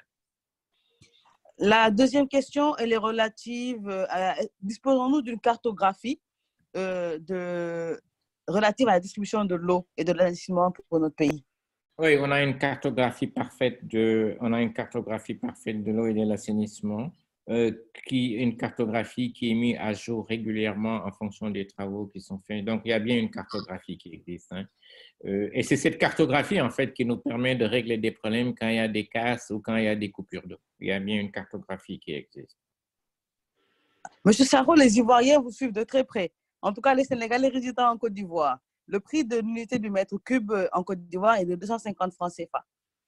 Le prix du mètre cube de la transsociale en Côte d'Ivoire était 250. Je dis bien du prix du mètre cube de la transsociale en Côte d'Ivoire est de 250 francs CFA.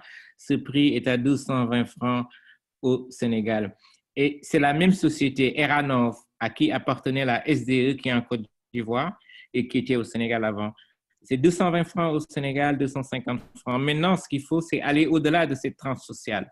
Le prix de l'eau au Sénégal est moins cher que le prix de l'eau en Côte d'Ivoire. Ils peuvent aller vérifier sur Google et regarder. Mais merci. Voilà. Merci. Merci beaucoup pour les précisions. Je pense que c'est très clair. La personne avait réagi en envoyant le prix du mètre cube. Aujourd'hui, vous répondez en donnant le prix du mètre cube au Sénégal. Je pense que les réponses sont très, très claires par rapport à ça. Ça nous ramène à une question. Qu'en est-il du contrôle par des entreprises étrangères d'un secteur aussi stratégique que l'eau? Lika, il faut qu'on regarde qu'est-ce qu'on avait avant ces entreprises étrangères. Ça pouvait être une entreprise sénégalaise qui le fasse. Moi, je ne suis pas forcément dans une logique d'étranger ou pas. Vous savez, ce qui est important, c'est que la qualité de service soit sur place. On a été les premiers quand Auchan est venu s'installer au Sénégal à se plaindre. Mais regardons le résultat des courses aujourd'hui. Quand vous avez une Korité, quand vous avez une Tabaski, le prix de l'oignon n'augmente pas, le prix de la pomme de terre n'augmente pas, il n'y a pas de spéculation. Aujourd'hui, il y a des quartiers qui sont en train de se moderniser, il y a des emplois qui pas important. La bonne question qu'on doit se poser, c'est qu'est-ce que nous devons faire pour que notre secteur privé national puisse jouer son rôle et prendre la place de ce secteur privé étranger, entre guillemets. Le monde, il est globalisé. La notion d'étranger n'existe même plus en réalité. Le monde est globalisé. La notion d'étranger n'existe même plus. Aujourd'hui, c'est la qualité de service et la création de richesses, payer des impôts, créer des emplois, qui est la chose la plus importante que nous devons regarder. Moi, je n'ai aucun problème particulier à ce qu'on mette un étranger qui gère l'eau. Ça peut être un Chinois, ça peut être un Français, ça peut être un Russe, mais le plus important, c'est que la qualité. L'idéal, bien sûr, aurait été que ce soit un privé sénégalais. Mais la question qu'on doit se poser, et c'est la bonne adresse, pourquoi on n'est pas arrivé à avoir des champions sénégalais qui arrivent à se positionner sur ce secteur? Merci, M. Sarro. La question suivante, elle est relative au Forum de l'eau qui se tiendra au Sénégal en 2021. Quels sont les enjeux? Nika, avec le COVID-19, moi, je pense que ce forum, il va être reporté probablement. C'est clair. Ça, c'est ma position personnelle par rapport aux enjeux. L'Europe a réglé ses problèmes d'assainissement depuis très, très longtemps. L'Europe a réglé ses problèmes d'eau potable. Ce forum aurait dû être un moment très fort où le problème des Africains est adressé.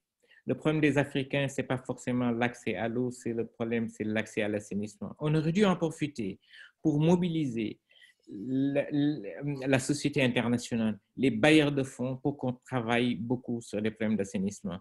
Mais on va faire comme on fait en Europe, on va adresser des problèmes d'eau qui ne sont pas, à mon avis personnel, des problèmes de l'Afrique. Les problèmes de l'Afrique, c'est des problèmes d'assainissement. Les maladies diarrhéiques sont le premier facteur de mortalité infantile dans notre pays.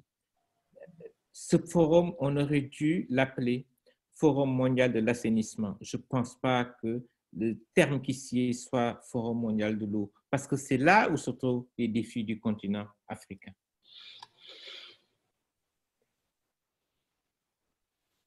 Fanta, vous avez encore d'autres questions?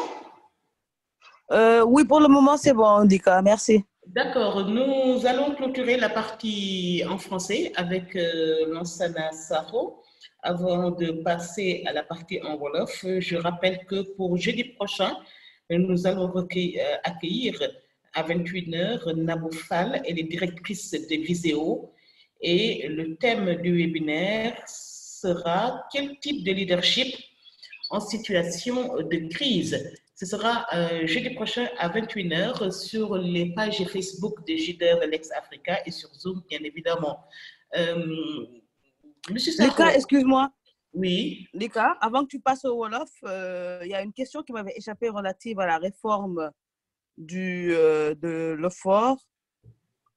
Une seconde, voilà. La réforme qui a fait remplacer Assufor par l'OFOR n'a-t-elle pas privatisé l'accès à l'eau au lieu de favoriser le droit des populations à l'eau et à la gouvernance démocratique des ressources naturelles? C'était une question importante sur Twitter. C'est une question essentielle, Lika. C'est moi qui ai eu la chance, je remercie le président pour ça, de monter la réforme de l'hydraulique rurale. Une réforme qui n'entraîne pas des contestations n'est pas une réforme. Il faut partir de la situation de référence avant. La situation de référence, c'est que l'eau en milieu rural était plus chère que l'eau en milieu urbain. La situation de référence, c'est que l'eau qui était vendue par les Assufor n'était pas une eau traitée, c'était une eau qui était impropre à la consommation. Je pèse bien mes mots. L'autre partie essentielle également, c'est que quand vous aviez une pompe qui tombait en panne, si l'État ne remplace pas la pompe, on mettait les populations en manque d'eau pendant très longtemps. Le quatrième point, c'est que le fruit de la vente de l'eau en milieu rural, qu'on avait estimé à 30 milliards, personne n'avait une traçabilité sur cette eau. On s'est dit, en milieu urbain, on est arrivé à régler le problème de l'eau en mettant un secteur privé. Pourquoi on ne ferait pas la même chose? On a travaillé sur cette logique. Et le premier délégataire de service public qu'on appelle, comment il s'appelle? CO, Société d'exploitation d'ouvrages hydrauliques. qui a pris en charge la gestion de l'eau dans ce qu'on appelle le North Indus Palmarin, une partie du nord du Sénégal. Dans cette partie nord du Sénégal, le prix de l'eau était à 400 francs le mètre cube pour les populations rurales. Et dans la partie sud, on était à 350.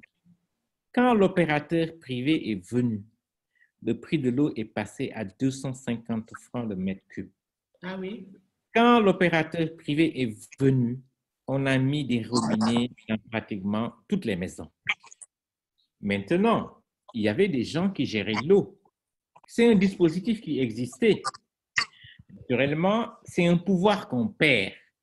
La plupart des maires du Sénégal en milieu rural étaient d'anciens présidents d'Azufor. Ça veut dire que c'est un pouvoir qui a été arraché à des populations qui, naturellement, et je suis d'accord, quand on vous arrache le pain de la bouche, vous allez vous plaindre. Après, nous sommes passés dans la réforme dans la région de Diourbel, de Kaffrine, de Kaolack. Sur Kaffrine-Kaolack, l'opérateur voulait mettre en place un système d'approvisionnement des forages par le solaire qui allait baisser de façon drastique le prix de l'eau. Sur Diourbel et Thiès, il y a des problèmes dans la mise en œuvre de la réforme. On le reconnaît. Et je pense que c'est ça qui a amené les contestations. Donc, je pense que la démocratie, quand on parle de démocratiser l'accès à l'eau, c'est de donner la même qualité de service de l'eau en milieu urbain qu'en milieu rural. Est-ce que vous accepteriez, Lika, je ne sais pas dans quel quartier vous habitez à Dakar, que c'est votre chef de quartier qui gère votre approvisionnement en eau? Est-ce que vous pouvez accepter ça? Est-ce que vous pouvez accepter que vous avez l'eau qui manque, vous n'avez pas à qui vous vous adressez? Aujourd'hui, quand l'eau manque à Dakar, on sait à qui on s'adresse, mais quand vous avez l'eau qui manque à des Azufor, mais vous ne savez pas à qui vous adressez, vous vous retournez à l'État. Si l'État vous dit, monsieur, je n'ai pas de pompe pour acheter, qu'est-ce que vous allez faire? Vous allez rester manquer d'eau? Je pense que toute la problématique, elle est là. Il faut qu'on utilise les mots dans leur sens. Et il faut qu'on aille chercher la bonne information. Et ce serait dommage que cette réforme échoue, parce que c'était une avancée significative pour le monde rural en termes d'accès à l'eau et à l'assainissement. Voilà, c'est ça le problème de fond. Moi, je pense que tant que cette réforme d'accès à l'eau et cette réforme de l'hydraulique rurale n'est pas mise en œuvre, le monde rural sera toujours confronté à des problèmes d'accès. Naturellement, toute réforme est perfectible. Il y a peut-être des dysfonctionnements qu'il faut arriver à corriger. Mais il n'y a pas d'autre choix dans le monde rural que de confier à un secteur privé la gestion de l'eau. Et encore que cette réforme, contrairement à ce qui se passe en milieu urbain, elle est pilotée par des privés sénégalais. C'est la question dont on parlait tout à l'heure. Elle est pilotée par des privés sénégalais. On n'a pas de choix. Malheureusement, parfois, il y a des considérations qui prennent le dessus sur d'autres et on peut pousser à arrêter. Mais on n'a pas le choix. L'accès à l'eau en milieu rural ne peut pas être réglé par des Azufor. Ça n'est pas possible. Je pense qu'il faudrait que tout le monde le comprenne. Allez à Ourossogui.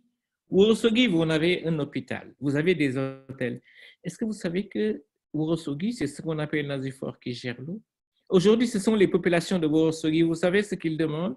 Mettez-nous dans le périmètre du secteur privé. Ah oui? Vous pouvez permettre que ce qu'on appelle Azufor, qui s'appelle Association d'usagers de forage, se mette à gérer de l'eau dans une ville ou un hôpital, et vous n'êtes même pas sûr de la qualité de l'eau. Vous n'êtes même pas sûr, parce qu'il n'y a pas d'analyse bactériologique qui est faite de cette eau par l'Azufor, parce qu'elle n'a pas les compétences pour le faire. Monsieur Sakho, au sujet toujours de la situation dans les zones rurales du pays, il y a beaucoup d'efforts qui ont été consentis dans les réactions sur le webinaire. Il n'y a pas seulement des questions, mais beaucoup de messages d'encouragement. Beaucoup s'accordent à dire que vous êtes en train de faire du bon travail. Mais toute œuvre humaine est perfectible, comme vous l'avez souligné. Il y a également des aspects sur lesquels il faut vraiment mettre un peu le paquet. C'est le cas un peu de Thionke Sil. C'est quelqu'un qui écrit sur notre page WhatsApp. Il dit que derrière, sur la problématique de l'eau à Thionke Sil, il y a 3 ans, vous aviez été interpellé là-dessus, vous aviez annoncé des propositions, que des choses allaient être mises en œuvre, mais jusqu'à présent, les populations continuent à utiliser l'eau de pluie, que c'est très bien vraiment les mesures que vous êtes en train de prendre, mais ce serait encore mieux si vous pourriez mettre en place un dispositif pour s'assurer vraiment du suivi de la mise en œuvre de toutes les recommandations que vous faites à vos équipes. Voilà, Thionke Sil, j'y étais. Hein. Je pense que j'y étais. Il y avait beaucoup de problèmes d'eau. Je pense qu'il y avait un autre. Mais j'ai quitté l'OFOR depuis 2017, je crois. Je ne sais pas ce qui se passe là-bas maintenant. Mais je pense que Thionke Sil, il y avait un gros problème. Casamance, vous avez de l'eau saumâtre, etc., etc. Vous savez, quand vous prenez la carte du Sénégal, vous avez toute la zone qui va de Ziguinchor, Kolda, Sédhiou, Tambacounda, Kédougou, Matam. Hein? Toute cette zone où le taux d'accès est relativement faible par rapport à la zone centre. Ce qu'on appelle la zone centre, c'est Kaolack, Kaffrine. Vous avez un dysfonctionnement entre Dakar et l'intérieur, mais même l'intérieur du pays, on a des dysfonctionnements. Mais comme je dis encore, le PUDC a fait beaucoup de travail. Thionke Sil, il y avait un problème. Je sais que moi, quand je quittais, on venait de finir d'inaugurer le forage. Il se pourrait qu'il y ait effectivement encore des problèmes, mais c'est bien de se mettre dans une bonne perspective. C'est ça. Mais je sais qu'il y avait de gros problèmes à Thionke Sil et quand je quittais le forage était en train d'être finalisé. Bon, peut-être qu'il y a eu également des problèmes derrière. Mais il y a énormément de défis. Mais je pense qu'il faut parfois qu'on arrive à comprendre que le Sénégal ne s'arrête pas à Diamniadio. Les autres Sénégalais sont autant méritants que nous. Il faudrait qu'on arrive également à prendre en compte leurs besoins. Monsieur Sakho, on va faire un résumé en Wolof très rapidement, mais avant cela, une dernière question en français. J'aime bien le rapport vraiment bien élaboré de l'ANSD de 2016 dont on faisait état au début de ce webinaire.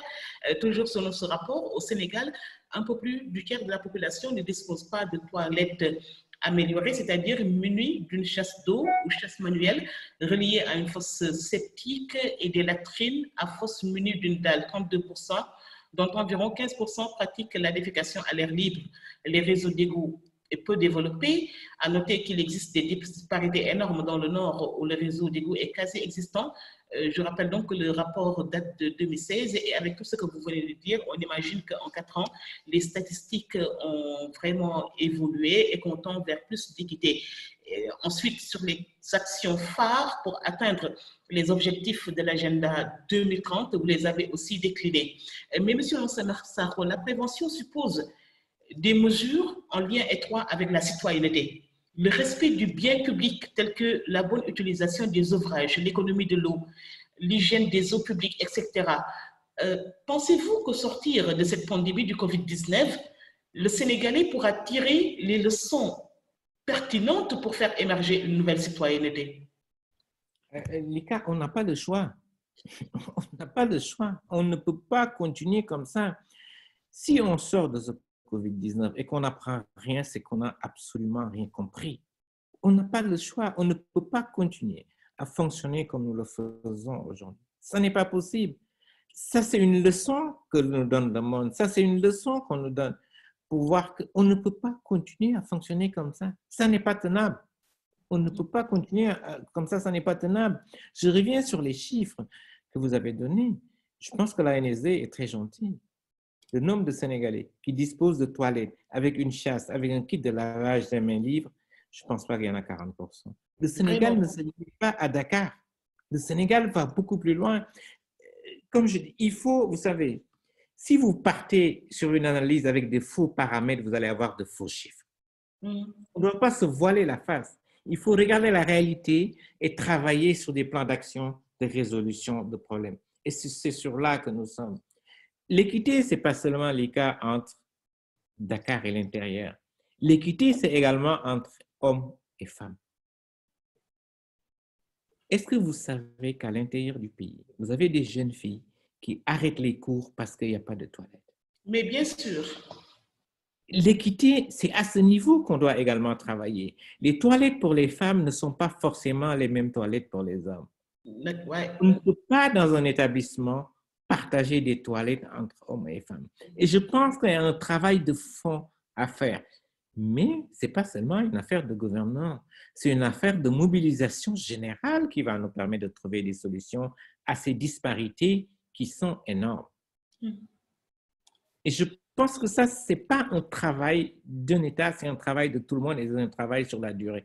Si on sort de cette pandémie et qu'on ne change pas, c'est qu'on aura, je parle de l'Afrique, absolument rien compris. Monsieur Sarr, merci beaucoup pour la clarté de vos propos. Votre webinaire était très dynamique, très animé. Nous avons aimé les questions très pertinentes des followers. Nous avons également apprécié vos réponses avec beaucoup d'honnêteté. Vous maîtrisez votre sujet et vous savez vraiment de quoi vous parlez. Maintenant, vous allez nous faire un résumé en Wolof et puis nous allons vous poser quelques questions et vous allez répondre. Mais on doit boucler avant 22h30 parce qu'à côté, il y a Rokhaya Dieye qui veille au grain. Et elle va demander à Mohamed d'arrêter le webinaire à 22h30 pile. Donc, on fait rapidement un résumé en 5 minutes de tout ce que vous venez de dire, M. Sakho. Mais dama lay commencer tooñ ba pare Lika dañuy wax équité man doomu Saraxule la dañ naan wolof. Je pense que l'équité doit commencer par ça. Tout le monde parle wolof tout le temps, d'accord? C'est pour ça que quand les gens disent il faut alphabétiser en langue nationale, etc., il faut qu'on tienne compte de tout ça. Voilà. Li ñu wax tey defe naa lu am solo defe naa pour tënk ko lenn lañu war a def mooy feebar bi am ci suñu réew dafa war a jàngal daf ñu war a jàngal que suñu doxalin war nañ ko seetaat bu ñu seetaatul suñu doxalin ëllëg génn ci lii defe naa dafay mel ni xamuñu li tubaab di wax apprendre des expériences tey li ñu indi woon mooy waxtaan ci affaire ndox ak assainissement ak jamono bi affaire ndox ak assainissement affaire service public la ak lu ci mënti am dafa war a continuer parce que loolu mooy aar askan wi ndox lu ñu wóor mooy virus bi bu ci duggee du dund mais assainissement kenn xamul ndax virus bi bu ci duggee day dund wala du dund loolu moo tax ñun suñu liggéey ONAS la ñuy njëkk a def du ONAS rek association africaine de l'eau benn kuréel la boo xamee ne dafay saytu dafay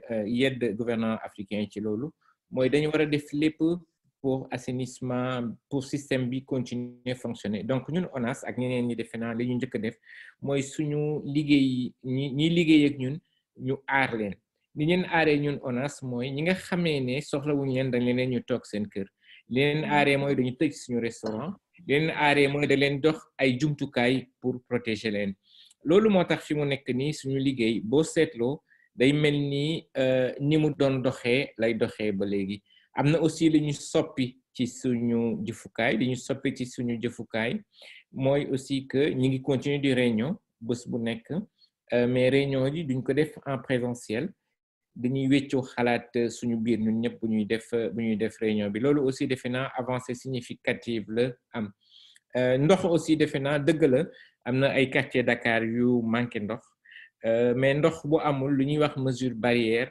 defe naa day jafe pour nit ñi di ko mën a def xam naa ne waa SONES ak waa SEN'EAU ñoom tamit ñi ngi def seen kéemtalaayu kattan pour loolu mën a faju ci tënk daal defe naa loolu moo am ci affaire ndox ak assainissement ci affaire Covid bi taxaw nañu quand même pour jàppale askan wi affaire nawet bi wax nañ ci sànq defe naa loolu la ñu commencé aussi commencé nañu curage canaux yi daaw defe naa dañ ko yéexoon a def loolu moo taxoon xëy na jafe-jafe yu am 31 juillet Sénégal yëpp muy Ndakaaru muy réewu kaw yi pare nawet bi nañ ci pare ci liggéey bi mais profité nag ci lii di wax askan wi ñu jàppale ñu parce que du suñu liggéey ñun rek loolu suñu liggéey la dëgg la waa mais foog nit ñi jàpp si mooy bu ñu liggéeyee ba pare affaire conduite assainissement yi affaire bassin yi ñu bañ ko def mbalit te xam ne ndox moo fa war a dem leneen lu ndox waru fa dugg. waaw monsieur Sakho Fanta Diallo mi ngi lay posé benn wala ñaari question yu nga xamante ni followers yi posé nañ ko en wolof. Fanta nga xool question yu nga xamante ni vraiment intéressé woon na bu baax les followers lu ci mel ni affaire baie de Hann bi. wala yeneen question yu pertinentes yoo xamante ni rek il a 5 minutes pour répondre à ces questions là. waaw ñu jublu si lébu yi rek parce que ñu ngi si wolof gi kay ñu eggali ak ñoom wax ci waxu baie de Hann gi nga xam ni dafa di lu ñu jaaxal ñun waa Dakar. waaw li ko maa ngi lay gërëm di la sant léegi bi ma ci waxul dama kontaan damay commencé di gërëm ñetti maire yi muy maire Hann di maire Thiaroye di maire Thiaroye Hann ak Mbao parce que baie de Hann bi li may wax mooy xeex la woon pour ñu egsi si te yàlla dimbale ñu may nañu ndam. dem nañu ba benn moment boo xamee ni ñu indi xaalis dañ ne woon liggéey bi bu demee nii dañ ciy génn ëpp na fukki at ak juróom nit ñi di topp ci bee bi yàlla sottil na ko balaa at bi di jeex liggéey bi dina commencé te sama mbëbët sama bëgg-bëgg mooy balaa ñuy génn mois de mai bi ñu signé contrat bi liggéey bi commencé baie de Hann bi génn wàllu million nit lay touché génn wàllu million nit projet bi bu commencé nañu mën a am système d'assainissement bu correct te loolu defe naa dafa nekk loo xamee ne ñoom ñëpp ñu ngi koy xaar am na fukki at ak juróom ñuy wax ci bee bi yàlla sottil na ko liggéey bi dina commencé balaa at bi di jeex te defe naa contrat bi nañ ko signé nag te wan ni nit ñi ni liggéey bi commencé na dama doon tooñ maire Hann bi sax bi mu demee ba dëgër ma ne ko monsieur le maire foog naa ne foog ñu jënd ay nag rey ko pour projet bi mën a commencer mais yàlla dimbale nañu egguñu ci loolu mais mën naa leen rassurer que projet bi mu ngi ci yoon bu baax te premier contrat bi nañ ko signé ci lu gën a gaaw. waaw ñu des ci Ndakaaru rek ñu des ci Ndakaaru wax ci canal 4 gi nga xam ni képp koo xam ne mi ngi dëkk Mermoz Fann Point Amitié Gueule Tapée Fass Colobane xaw na laa jaaxal ñu jublu ci lan ngeen di waajal pour canal 4 bi.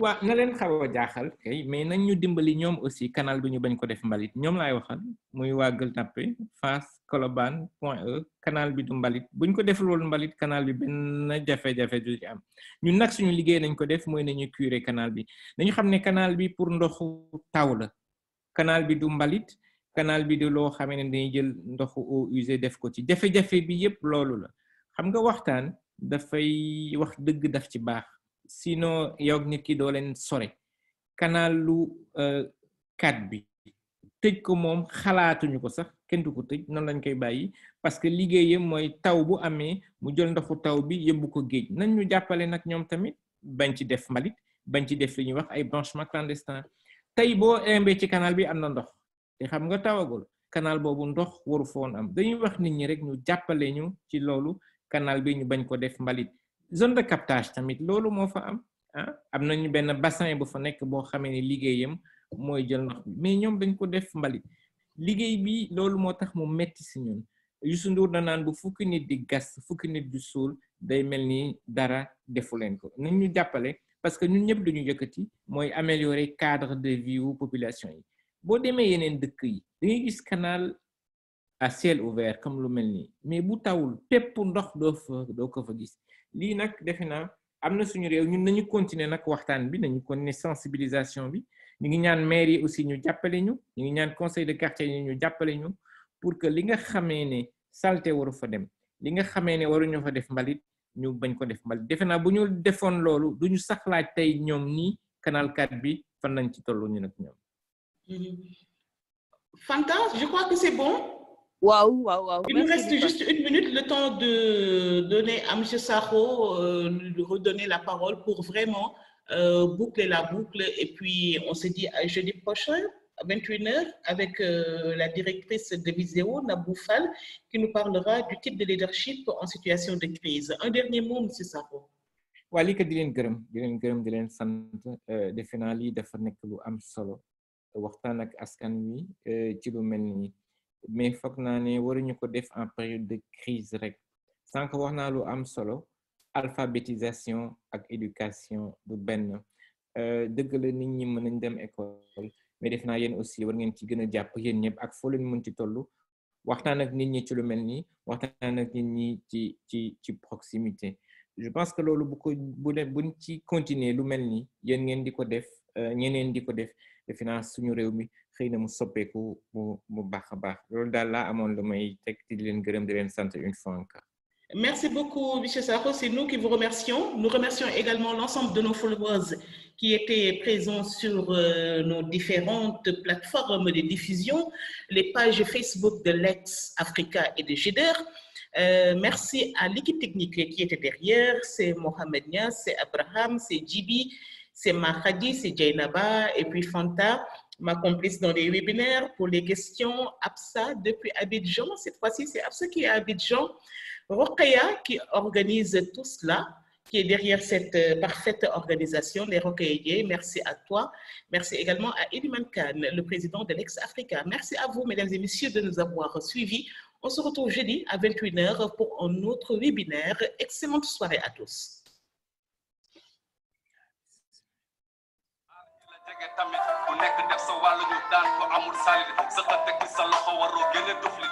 sëkkat ci mouchoir soo pare yóbbu mbalit ndaa sa yaram tàngul baat bopp jabi tim ngay wopp xëy di liw ba ni xonk rongoñ di rogalaat sëkkat di xiixat jafe-jafe nooyi set daal ci gàttal dalay musal ci coronavirus ñu la jege aga organ faju digle yi nan ko jafe sa bopp ñu la jege aga organ faju digle yi nan ko jafe lëmbe na àdduna bi le jagoo yaatu na lëmbe na àdduna. Il est question de prévenir, évitons les débats puérils. L'heure est grave, tous unis, faisons un sur le ring. L'union est vitale, le respect des consignes, capital pour vos querelles de bas étage. Ceci n'est pas normal, vous dëgg du yoon. Vos vidéos pour le buzz, des intox sur des intox. Ceci n'est pas normal, vous dëgg du yoon. On parle de millions de vies humaines, le Sénégalais est expert en tout, mais à chacun son domaine. Tolo nañu jamono joo xam ne joxe loxo sax wóorule. Tolo nañu jamono joo xam ne dina jaloo sax waarule. First to gaay sama gaay ma ne moytu leen first to gaay loxo yi ñoom raxas leen aar sa bopp aar ñi la jege aga organ faju digle yi nan ko jëfe aar sa bopp aar ñi la jege aga organ faju digle yi nan ko jëfe lëmbe na àdduna bi le jagoo yaatu na